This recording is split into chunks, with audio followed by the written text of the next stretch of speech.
नमस्कार, जय हिंद, वंदे मातरम दोस्तों। स्वागत है आप सभी का उत्तर प्रदेश के सबसे भरोसेमंद YouTube channel UP news update में। तो दोस्तों, आज हम आपके लिए लेकर आए हैं उत्तर प्रदेश राज्य के हर जिला, हर क्षेत्र की तमाम बड़ी खबरें एवं उत्तर प्रदेश सरकार द्वारा चलाई जा रही सभी सरकारी योजनाएं। आज 30 अप्रैल को उत्तर प्रदेश विधानसभा का एक विशेष एकदिवसीय सत्र बुलाया गया, जो पूरी तरह महिला सशक्तिकरण और नारी शक्ति वंदन अधिनियम पर केंद्रित रहा। मुख्यमंत्री योगी आदित्यनाथ ने सदन को संबोधित करते हुए कहा कि उनकी सरकार महिलाओं की सुरक्षा और स्वावलंबन को लेकर जीरो टॉलरेंस की नीति पर काम कर रही है। उन्होंने मिशन शक्ति के विभिन्न चरणों की सफलता का उल्लेख किया। इस दौरान सीएम ने पिछली सरकारों पर निशाना साधते हुए कहा कि पहले की सरकारों में बेटियां असुरक्षित महसूस करती थीं, लेकिन आज अपराधियों के मन में कानून का डर है। महिला विधायकों को भी अपनी बात रखने का विशेष अवसर मिला, जहां उन्होंने राज्य में महिला सुरक्षा के लिए किए गए प्रयासों की सराहना की। ये सत्र राजनीति के केंद्र में रहा, क्योंकि इसे 2027 के विधानसभा चुनावों की तैयारी के तौर पर भी देखा जा रहा है। अगली खबर है कि सत्र के दौरान भाजपा सरकार ने विपक्षी दलों, विशेषकर सपा और कांग्रेस के खिलाफ सदन में एक निंदा प्रस्ताव लाने की बात कही। सरकार का आरोप है कि इन दलों ने हमेशा महिला आरक्षण और उनके अधिकारों के रास्ते में बाधाएं उत्पन्न की हैं। डिप्टी सीएम केशव प्रसाद मौर्य और ब्रजेश पाठक ने विपक्षी नेताओं को महिला विरोधी करार दिया और कहा कि जनता इन्हें आने वाले चुनावों में सबक सिखाएगी। वहीं समाजवादी पार्टी के विधायकों ने विधानसभा परिसर में चौधरी चरण सिंह की प्रतिमा के सामने जोरदार विरोध प्रदर्शन किया। सपा का कहना है कि सरकार महिला आरक्षण के नाम पर जनता को गुमराह कर रही है और परिसीमन के बहाने इसे टालने की कोशिश कर रही है। विपक्ष ने मांग की कि 33% आरक्षण को तुरंत लागू किया जाए, न कि केवल सत्र बुलाकर राजनीति की जाए। अगली खबर है कि उत्तर प्रदेश के बुनियादी ढांचे के लिए आज का दिन मील का पत्थर साबित हुआ। प्रधानमंत्री नरेंद्र मोदी ने कल यानी 29 अप्रैल की शाम को 594 किलोमीटर लंबे गंगा एक्सप्रेसवे का उद्घाटन किया था, जिसके बाद आज 30 अप्रैल से इसे आम जनता के लिए पूरी तरह खोल दिया गया है। मेरठ से प्रयागराज को जोड़ने वाला ये एक्सप्रेसवे उत्तर प्रदेश का सबसे लंबा एक्सप्रेसवे है। 36,230 करोड़ रुपए की लागत से बना यह 6 लेन, 8 लेन तक विस्तार योग्य मार्ग 12 जिलों से होकर गुजरता है। इसके शुरू होने से मेरठ और प्रयागराज के बीच की यात्रा का समय 12 घंटे से घटकर मात्र 6-7 घंटे रह गया है। इस एक्सप्रेसवे पर शाहजहांपुर में एक इमरजेंसी एयर स्ट्रिप भी बनाई गई है। आज पहले दिन भारी संख्या में वाहनों की आवाजाही देखी गई और यात्रियों ने इसकी गुणवत्ता की सराहना की। अगली खबर है कि एक तरफ जहां प्रदेश भीषण गर्मी से जूझ रहा है, वहीं आज मौसम विभाग आईएमडी ने राहत की खबर के साथ चेतावनी भी जारी की है। पश्चिमी विक्षोभ के सक्रिय होने के कारण लखनऊ, कानपुर, बरेली और मेरठ सहित प्रदेश के लगभग 40 जिलों के लिए येलो अलर्ट जारी किया गया है। आज दोपहर के बाद कई जिलों में 60 किलोमीटर प्रति घंटे की रफ्तार से धूल भरी आंधी चली और हल्की बूंदाबांदी हुई। इससे तापमान में 3-4 डिग्री सेल्सियस की गिरावट दर्ज की गई है। हालांकि मौसम वैज्ञानिकों ने चेतावनी दी है कि तेज हवाओं से फसलों और कच्चे मकानों को नुकसान पहुंच सकता है।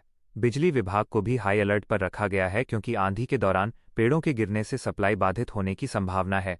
आने वाले 2 दिनों तक ऐसा ही मौसम बने रहने की उम्मीद है। अगली खबर है कि राहत की बारिश से पहले आज सुबह तक उत्तर प्रदेश के कई हिस्से, विशेषकर बुंदेलखंड और पूर्वांचल भीषण लू की चपेट में रहे।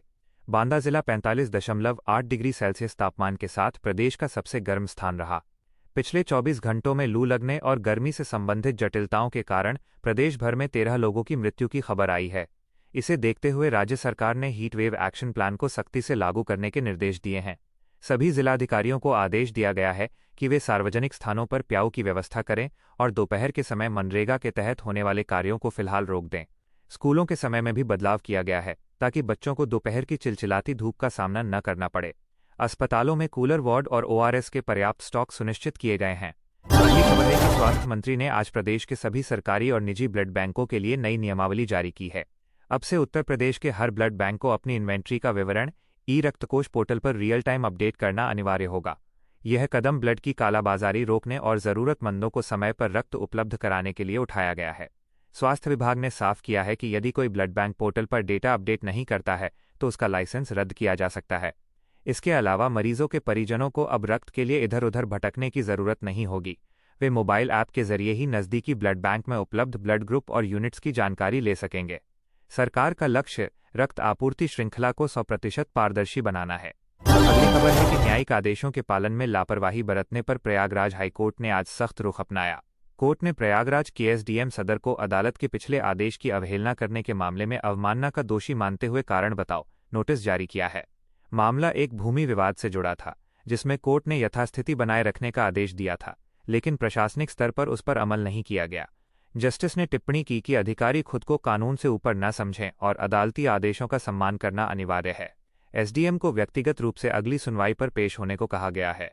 इस घटना ने प्रशासनिक गलियारों में हलचल मचा दी है और अधिकारियों को समय पर अदालती जवाब दाखिल करने की चेतावनी दी गई है। अगली खबर है कि कल 1 मई को मनाए जाने वाले मजदूर दिवस के लिए उत्तर प्रदेश सरकार ने बड़े कार्यक्रमों की रूपरेखा तैयार की है।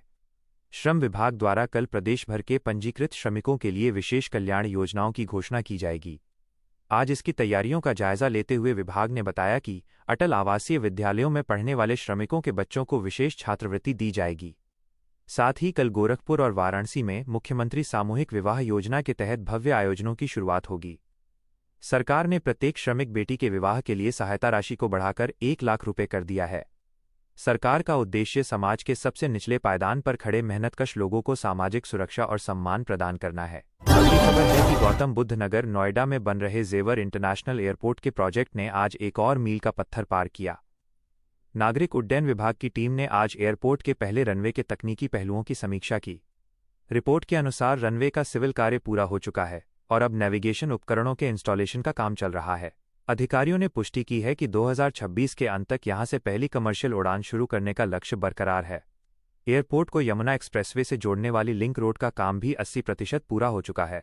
मुख्यमंत्री ने निर्देश दिए हैं कि एयरपोर्ट के आसपास के औद्योगिक क्लस्टर्स को भी समय पर विकसित किया जाए ताकि उड़ानें शुरू होते ही कार्गो और लॉजिस्टिक्स का काम भी रफ्तार पकड़ सके। अगली खबर है कि यूपी पुलिस के विशेष अभियान ऑपरेशन मुस्कान के तहत आज पुलिस मुख्यालय ने उत्साहजनक आंकड़े जारी किए। पिछले 1 महीने के भीतर प्रदेश भर से लापता हुए 150 से अधिक बच्चों को सकुशल ढूंढकर उनके परिवारों से मिलाया गया है। आज लखनऊ में एक विशेष कार्यक्रम में डीजीपी ने इस अभियान में शामिल पुलिसकर्मियों को सम्मानित किया। तकनीक और फेस रिकॉग्निशन सॉफ्टवेयर के इस्तेमाल से पुलिस उन बच्चों तक पहुंचने में सफल रही जो वर्षों पहले भटक कर दूसरे राज्यों में चले गए थे। पुलिस ने सभी जिला कप्तानों को निर्देश दिया है कि वे रेलवे स्टेशनों, बस अड्डों और धार्मिक स्थलों के पास बने शेल्टर होम्स की नियमित जांच करें।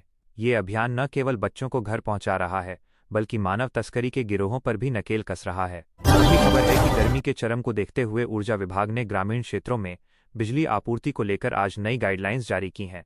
सरकार ने वादा किया है कि खेती और सिंचाई के लिए ग्रामीण फीडरों को कम से कम 18 से 20 घंटे की निर्बाध बिजली मिलेगी। इसके साथ ही बिजली चोरी रोकने के लिए ग्रामीण और शहरी इलाकों में स्मार्ट प्रीपेड मीटर लगाने के काम में तेजी लाई गई है। ऊर्जा मंत्री ने कहा कि उपभोक्ताओं को अब केवल उतनी ही बिजली का भुगतान करना होगा जितनी वे इस्तेमाल करेंगे, जिससे अनावश्यक बिलिंग की शिकायतों में कमी आएगी। ट्रांसफार्मर फूकने की स्थिति में उन्हें 24 घंटे के भीतर बदलने के लिए मोबाइल रिपेयरिंग वैन को भी तैनात किया गया है ताकि किसानों को अपनी फसलों की सिंचाई में कोई बाधा न आए।